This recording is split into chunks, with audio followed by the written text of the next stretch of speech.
Welcome to Amplified Treasures. In today's episode, we're going to be looking at the Antonio Custom Guitars EET FUK Replica. This is a replica of the MX that James Hetfield played in the 80s. Yes, the one, the only James Hetfield from Metallica. Yeah, yeah! If you know anything about ESP guitars and James Hetfield, you know that the MX series guitars have not been made for quite a while and are no longer in production. That leaves a big void in the market where people are trying to get them, and some independent luthiers and builders have stepped up and made some. Now, that doesn't go without consequences. You know, of course, the reason why ESP stopped making them is a Gibson patent lawsuit, not to ESP directly, but to other people. And so they just stopped doing it. So with that comes risks of cease and desist from Gibson. With that comes potential lawsuits. So you're not going to find very many luthier builders out there building it. But however, there is one in Romania, Antonio Custom Guitars, and this is his. So this guitar comes in two different flavors. It comes in the Relic version, and what that means is the Relic is wear from the road. You know, it's 40 years old. It's been played, it's been gigged, it's scratched up, it's dented, it's broken, it's been fixed, things like that. That's the Relic version. And then it comes in what's considered the perfect version. Which would be this. Looks like it's straight from the factory. There's no dents, no scratches, no wear or anything on the guitar. I chose to have the perfect version done because I can always relic it later. But if you buy a relic guitar, you can't unrelic it later if you want it without really just a lot of work and a lot of money. It's not worth taking a Relic guitar and making it perfect again because, I mean, you're going to have to sand it, you're going to have to fill the wood. It's just a lot of prep, and then you're going to have to paint it, of course. So I chose the straight from the factory look for this guitar for a couple of reasons. One, like I said, I can relic it later. The second is because doing these videos, giving feedback on what the guitar is made like, if it came relic, I'd have a hard job at determining what is part of the relic and what is part of the build quality, if that makes sense. So I wanted to check out the build quality of Antonio Custom Guitars. So I chose to do the perfect version so I can really check it out and see how it's made, how it's manufactured, and the quality that goes into it. With that said, I do want to point out that I did buy this guitar. It was not given to me. That's very important to set the record straight right from the beginning. This guitar retails for about $8,000. And then depending on customizations, you can go down from there, you can go up from there. In the world of custom built guitars, really, there is no limit to what you can spend. What you spend is really what you want when it comes to a custom guitar. Having something custom built, even if you're ordering something from the ESP custom shop or made to measure from Gibson. Yes, there's a certain price point you're going to pay to get into that, but then the options that you choose are going to affect that price point. Whether you go nickel frets, stainless steel frets, what kind of fingerboard wood are you going to use? Everything changes the price. So a good price point for this guitar from Antonio Customs is about $8,000 from what he's told me. One thing you'll notice if you follow me on Facebook, Instagram, which some people, this pisses people off sometimes about me, I don't talk about what I pay for things. I've spent a lot of years making connections, making friends, a lot of years researching, going through bad painters to find a great painter. And I send a lot of work out. So I don't discuss prices because it's not fair to the person who's making the product or painting the product or that to them. Especially lately where we all know prices have just skyrocketed everywhere. So something that might have cost $500, 3 weeks ago, in a simple 3 weeks, 4 week time period, that $500 could now be $1,000, right? So I don't quote anything I pay for, but I will tell you if I ever get something for free or if I pay for it. And I definitely paid for this one. All right, so let's get into the build. Below you'll see the specs. I did go with stainless steel frets. I went with Sperzal locking tuners. I like Sperzals. I went with a bone nut. Of course, the electronics are EMG 8160s. I mean, if you're going to build a James Hetfield guitar from the 80s, you have to build a guitar with EMG 8160s. I mean, that was the signature back then. Not only was it the signature back then, it's still, going forward today, a very popular, awesome sounding set. It is a one-piece neck, I believe, a one-piece body. I'll have to check the specs. I probably should have memorized them before I started this, but I'm getting new to this. So quality. The first thing I noticed when I pulled it out of the box is how great the fingerboard looked. The inlays, the wood, it's amazing. And at first glance, the guitar looks incredible. There's not a lot that you can say about this thing that doesn't make it look pretty damn cool. Here's the back. Custom serial number plate, which I like. It might be a little blurry. I'll show pictures as well. So again, the fingerboard is, I believe, a form of rosewood. I'll look it up and I'll have all the details below. So when I pulled it out of the box, I was pretty impressed with the looks of it and how it came. Of course, we'll talk about looks. So when I picked it up, the first thing I noticed is if you've ever had a Gibson, Gibsons tend to have a light paint job on it, a light clear coat, almost to where you can kind of see the wood grain through the paint, if that makes sense. If you've had a Gibson Explorer, especially with the 1980 reissues like these guys behind me, if you really look at the paint, look at the guitar, you'll know what I'm talking about. This guitar has that same thing. Whereas the quality of my ESPs and the quality of the paint that I have painted outside on my custom builds, it's a thicker paint where you don't see any of the wood grain behind it. To describe it, for lack of better example, and this is not brushed, but the wood grain behind the paint could look like brush marks, if that makes sense. Of course, it is not brush marks. These guitars are sprayed, but that's kind of how the Gibsons are. I'm not sure if that's how the old ESP MX series was.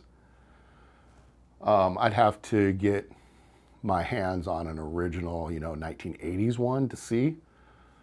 but I know that's how Gibsons are. Even Gibsons today are like that. ESPs are not. ESPs have a much thicker paint job. And I mean, it's like a mirror. Whereas this looks like, I mean, it's smooth, it's great, but it looks more like a Gibson when you look at the paint.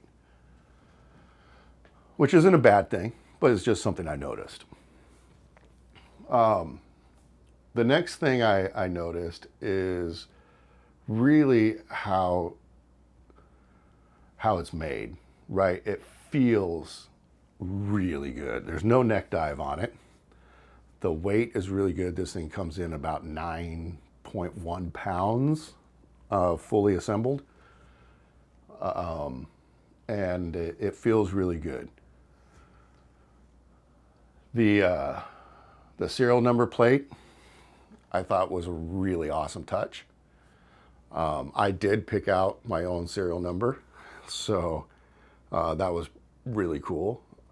I'm not sure if he does that on all his builds or he just assigns serial numbers, and he let me pick it out because I asked. Again, you know, when you're building a custom guitar, all you can do is ask. You know, if it's something that the luthier builder won't do, they're going to tell you they're not going to do it. But if you don't ask, it's always a no. So on all of my custom build guitars, I do have custom serial numbers on.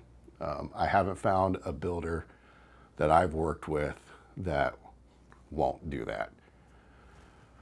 I'm sure Gibson wouldn't, right? ESP probably wouldn't. If you say, hey, I want this custom shop guitar, I want it custom built, and I want this serial, they're probably going to stick with their own serial number scheme, which totally makes sense. I mean, it has to follow a pattern. It has to be registered in their system. How do they know they're not going to have a duplicate? So things like that make sense.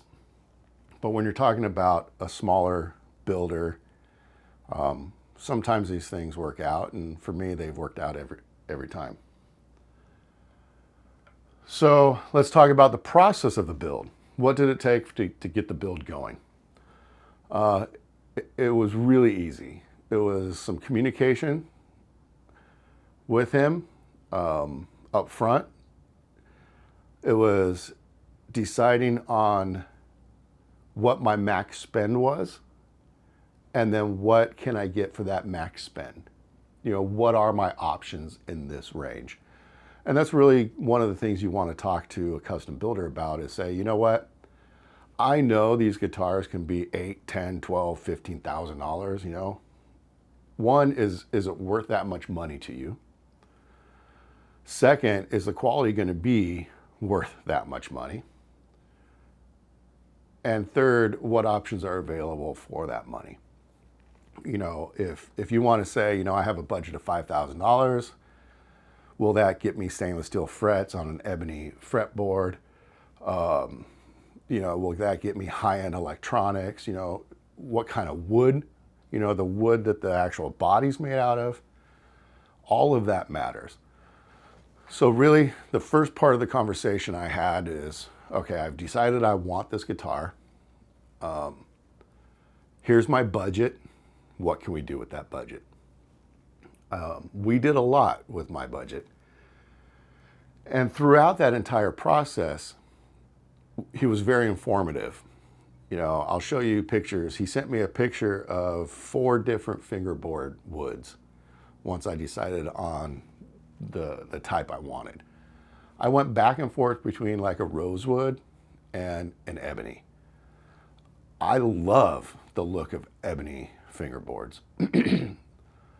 So I wanted to determine how much authenticness do I want to the original guitar versus how much do I want to make it my guitar. I don't buy guitars for resale value. I know there's a lot of people out there that if they can't sell the guitar for minimum what they paid for it or double, they won't even buy the guitar. I don't look at it that way. I look at it as I buy the guitar because I like it. I buy the guitar because I want it. I buy the guitar because I'm going to play it. I play every single one of these. Of course not at the same time. I have basically like 4 guitars, my 30th anniversary Metallica guitars that I don't play. I will play them, so I'll take them off the wall and play them, but those are the ones that I kind of don't rotate through, whereas everything behind me, no matter how expensive it was, no matter how rare it is, I will rotate through those and play them. So for me, playability is very important. I don't buy guitars to collect to double my value. It's not my 401k, right? It's not a stock plan. Will they go up in price? Sure, I hope so. I hope I don't lose money on them. But am I looking them as an investment into my future? No, I'm not. So I had to decide on how authentic I wanted to make it. I was really debating between making it in ebony because I really like the look of ebony fingerboards. But I decided to make it more true to the original, and I went with a rosewood. With that said, this is a long story to get to the point, right? He sent me a picture of 4 different fingerboards in the rosewood category. And it was as simple as looking them up on my phone, circling which one I wanted, and sending the picture back to him. And then that's the one that I got. Then he started carving out the inlays and assembling it. Same with the body. He sent me 3 or 4 different pieces of wood, pictures of wood, and said, which one do you want? And because this is a total paint job, I really wasn't looking at the grain very much. Whereas if it was more of a see-through where you could see the wood grain, or you could see the flamed maple or quilted, you know, that would be different. I was looking just more for solid piece, continuity and color, so the paint wouldn't change. Little things I've learned along the way from friends that are painters and friends that are luthiers about how the guitar will look when it's fully painted.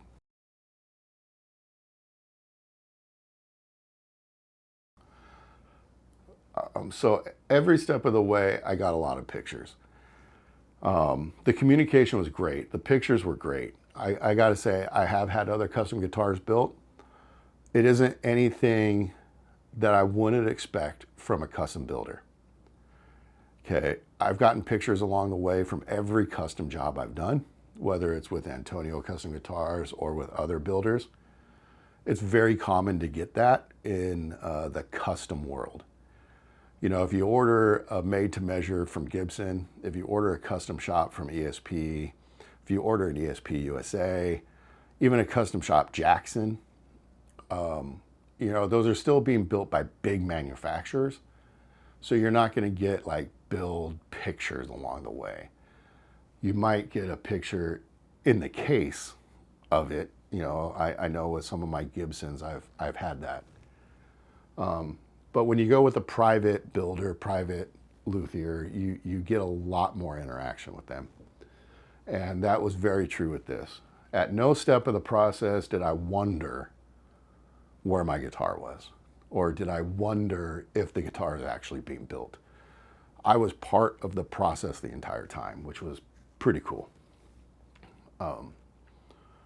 So that's the build process, and that's first looks. Again, the paint job is really good. Cosmetically, before I get into the sound, I will say the only other thing that I thought was, well, it grabbed my eye was the brass skull at the top. I'll give you better pictures. Handmade brass skull at the top, really, really cool. And then the skull sticker on the headstock and the EET FUK sticker on the body. The first thing I noticed is the attention to detail on the outline of how the stickers actually look like they're 30, 40 years old. So that I'm pretty impressed by. You know, the glue, the old glue coming off, the ragged, torn edges, that's really badass, I gotta say. On the other hand, I deal a lot with graphics in my real job. I deal a lot with artwork being presented to different partnerships for advertising. I deal a lot with vector images, as you can see by the cutouts behind me. I have a laser, so I can make stickers. I can make 3D signs like the snakes on the wall, and some of the signs behind me. And when dealing with that, you need precision, perfect vector images, which makes perfect images as far as pixelation and things like that.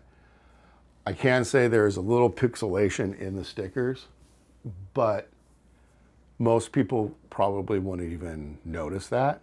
Whereas because I deal with graphics a lot, it did catch my eye. So I'm probably not the right person to be commenting on that, but that's what I thought. All right, so now that we've talked about all of that and the process, let's talk about how it plays. It plays pretty smooth. The action is great. There's very little buzz. You know, it did ship from Romania, and anyone buying guitars knows that, first of all, a guitar that hasn't been strung, you know, for a long period of time, and one that ships, you know, altitude changes, temperature changes, you're going to need to do some adjustments.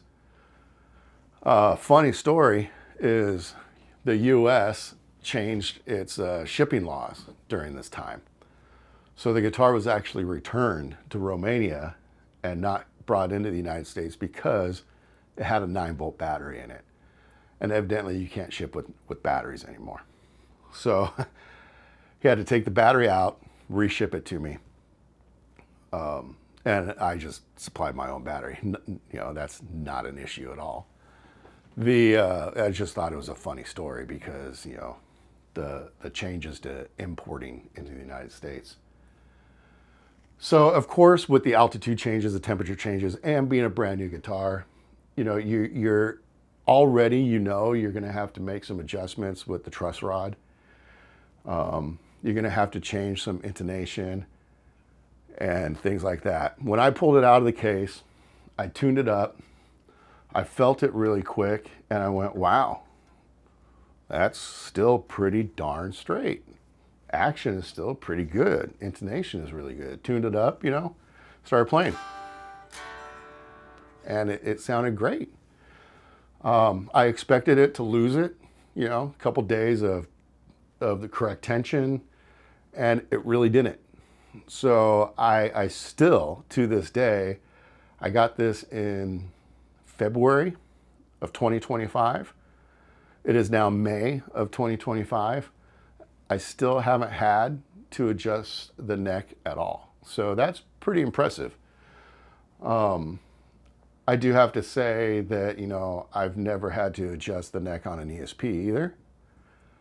However, I have had to adjust necks on Gibsons, for sure. So, the stainless steel frets make bending really easy. All my other guitars have jumbo frets, extra jumbo. I went with just normal jumbo to be a little different. And yeah, the playability is really nice.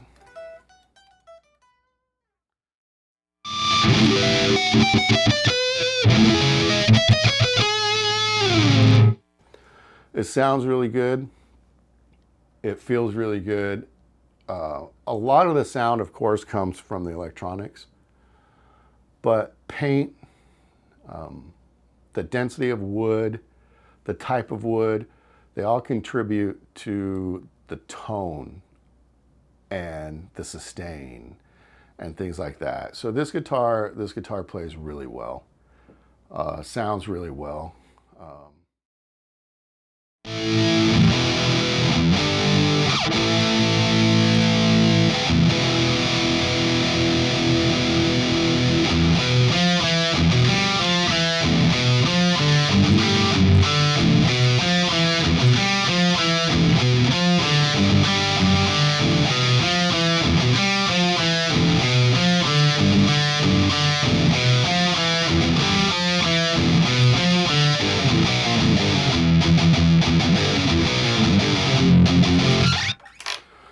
Before you guys hammer the comments, I know I play some things wrong. I believe James uses the 5th fret instead of the open string on that. It's called 40 years of playing it and learning things with cassette tape, you know, not YouTube, not videos. And the videos we had were, you know, 80s camcorders, grainy as hell. So, you know, we learn things, and muscle memory is definitely a thing. Trying to relearn something now that you know the correct way, it's pretty hard when you've been doing it for 40 years. I also know, you know, I play Master of Puppets wrong. I say that in almost every video, every article, you know, because how we were able to learn songs back then, and it's not worth changing because I'm not on stage gigging anymore. So it's just whatever. So don't fill the comments with that I played Harvester of Sorrow wrong because I didn't use the 5th fret, whatever. But it does sound good. It plays really nice.